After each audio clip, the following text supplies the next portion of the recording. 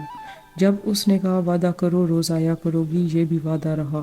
افسوس کہ اس کی زندگی کے دن تمام ہو چکے تھے اور میں دونوں وعدے نہ نبھا سکی۔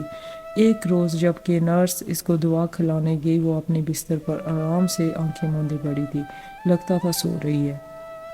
اس کو ایسی دعائیں دی جاتی تھی جس سے وہ بھرپور نیند لے تاکہ زندگی کی تلخ یادیں اور دکھ بھلا کر جی سکے۔ نرس یہی سمجھی گزشتہ رات وہ جو دعائیں دی گئی تھیں یہ اسی کا اثر ہے اور رمشا ابھی تک مدہوش ہے۔ نرس نے جب کندھا ہلا کر نام پکارا تو رمشا نے کوئی جواب نہ دیا اور حرکت بھی نہ کی، بلکہ اس کا سر ایک طرف لڑک گیا جیسا کہ بے جان لوگوں کا سر لڑک جاتا ہے۔ نرس نے غور سے اس کے پپوٹے کھول کر دیکھے اور ڈاکٹر کو بلا لائی جس نے تصدیق کر دی کہ رمشا زندگی کے دکھوں سے جان چھڑا کر اس ظالم دنیا سے بہت دور اگلے جہاں کو جا چکی ہے۔ جب اس کی موت کی خبر سنی میں سکتے میں رہ گئی اور آنسو آنکھوں سے بہنے لگے۔ دکھ تھا تو یہ کہ اے کاش میں اسے اس کی بچیوں سے ایک بار ملا دیتی۔ آخری بار سب ہی کہتے تھے کہ ابھی نہیں، بچیاں ماں کو اس حال میں دیکھیں گی تو ڈر جائیں گی۔ وہ ہمیشہ یہی سوچیں گی ان کی ماں پاگل تھی، حالانہ کہ رمشا جتنی بھی پاگل تھی وہ ایک لمحے کو بھی اپنے بچوں کو نہ بھولی تھی۔ ہمارے وطن میں غربت کی شرح بہت بڑھ گئی ہے اور جو طبقہ عوام کو غربت کی لکیر سے نیچے زندگی گزارنے پر مجبور کر رہا ہے، دراصل رمشا اور ایسے بہت سے معصوم انسانوں کا اصل قاتل وہی طبقہ ہے۔ شاید ان لوگوں کو خوف خدا نہیں ہے کیونکہ جرائم اور ذہنی امراض کی ایک بڑی وجہ غربت بھی ہے۔ رمشا کی 2 بچیاں خالہ جان کے پاس ہیں اور 2 کا پتہ نہیں۔ یقیناً ان کو ان کے ددیال والوں نے پالا ہوگا کیونکہ وہ بیٹیاں آفتاب سے تھیں، لہٰذا خالہ جان نے ان سے ملنے کی کوئی کوشش نہیں کی کیونکہ وہ آفتاب سے اب کوئی واسطہ نہیں رکھنا چاہتی تھی۔ خدا ایسی تقدیر کسی کی نہ بنائے جیسی رمشا کی تھی۔ امی اور خالہ کہتی تھی میں سوچتی ہوں اگر رمشا میرے بھائی کاشف کا رشتہ قبول کر لیتی تو کیا پھر بھی اس کی تقدیر ایسی ہی ہوتی۔ اچھا تو سامعین، یہ تھی رمشا اور اس کی کہانی۔ بہت دکھ ہوا، بیچاری کے ساتھ بہت برا ہوا، لیکن جب ہم اپنا آئیڈیل سوچتے ہیں تو ہم کو صرف شکل نہیں دیکھنی چاہیے، ہم کو ان کا کریکٹر بھی دیکھنا چاہیے۔ اس نے شکل مانگی تھی تو دونوں ہی بار اس کی قسمت میں شکل اچھی تھی لیکن کریکٹر وائز دونوں ہی بندے اس کو خراب ملے تھے۔ تو میرا پرسنلی ماننا یہ ہے کہ اگر کسی بندے کی عادتیں بہت اچھی ہوں تو اس کی شکل خود بخود آپ کو اچھی لگنا شروع ہو جاتی ہے۔ تو اگر عادتیں خراب ہوں، وہ کتنا بھی خوبصورت بندہ ہو، آپ کبھی بھی اس کی شکل آپ کو نہیں اچھی لگے گی. سو آپ ہمیشہ کریکٹر بھی دیکھا کریں، صرف شکل کے اوپر جا کے اپنی زندگی کے فیصلے کرنا یہ اچھی بات نہیں ہے، کیونکہ کریکٹر لاسٹ کرتا ہے. شکل تو 1 2 3 سال یا 5 سال کے بعد شکل تو تبدیل ہونا شروع ہو جاتی ہے، لیکن کریکٹر جو ہے، اگر آپ کا کریکٹر مضبوط ہے تو وہ لاسٹ کرتا ہے، تو وہ آپ کو سکون بھی دیتا ہے. اگر اس کو کوئی کریکٹر والا بندہ ملتا تو شاید یہ خوش رہتی، لیکن یہ اپنے نصیب سے مل چکی تھی. تو نصیب ہمیشہ دعا سے بدلتا ہے، تو آپ اپنے اچھے نصیب کی دعا کیا کریں، کیونکہ جو نصیب میں لکھا ہے وہ تو آنا ہے. کچھ لوگ کہتے ہیں جی نصیب میں لکھا تھا یہ وہ، لیکن آپ اپنی دعا سے نصیب کو بدل بھی سکتے ہیں. تو اپنی دعا کیا کریں اور اس پہ اسٹرانگ ایمان رکھا کریں کہ اللہ تعالیٰ وہ سنیں گے. دعا کرنے کے بعد فوراً بعد یہ نہیں کہہ دیا کریں کہ او قبول پتہ نہیں ہوگی نہیں، لیکن ایسے چیز نہیں کیا کریں. آپ اس پہ اسٹرانگ اپنا ایک بلیو رکھیں کہ میں نے دعا کی ہے، اس کو بس ایک سائڈ پہ رکھ دیں، اس پہ سوچنا چھوڑ دیں، بس وہ اللہ تعالیٰ قبول کریں گے انشاءاللہ، اگر آپ کے حق میں بہتر ہوئی تو. ورنہ آزمائشیں تو دنیا میں ہر کسی پہ ہیں، کوئی بھی انسان خالی آزمائشوں سے نہیں ہے، سب پر ہی آزمائشیں. ہمیں لگتا ہے وہ بڑا خوش ہے، وہ بڑا آسودہ ہے، نہیں، اس پہ آپ کو وہ نہیں پتا ہوتا کہ اس پہ کیا آزمائش ہے. کبھی کبھی دولت بھی آزمائش بن جاتی ہے، کبھی کبھی اولاد بھی آزمائش بن جاتی ہے، اور یہ آزمانے والی چیزیں ہیں. بہن بھائی بہت زیادہ ہونا وہ بھی آزمائش میں آ جاتا ہے، بندہ اکیلا ہونا بھی آزمائش میں ہے. سو یہ چیزیں ہوتی ہیں، لیکن جب آپ اپنا لائف پارٹنر چوز کرتے ہو تو آپ خاص کر اس بندے کا کریکٹر دیکھا کرو کہ اس کا کریکٹر کیسا ہے، وہ دوسرے بندوں کے ساتھ کیسا ہے. تو اتنا تو ہر کوئی سوچ سکتا ہے. تو چلیے ملتے ہیں کسی اور کہانی میں انشاءاللہ، اور اپنا خیال رکھیے گا. تب تک میں لیتی ہوں اجازت. خدا حافظ.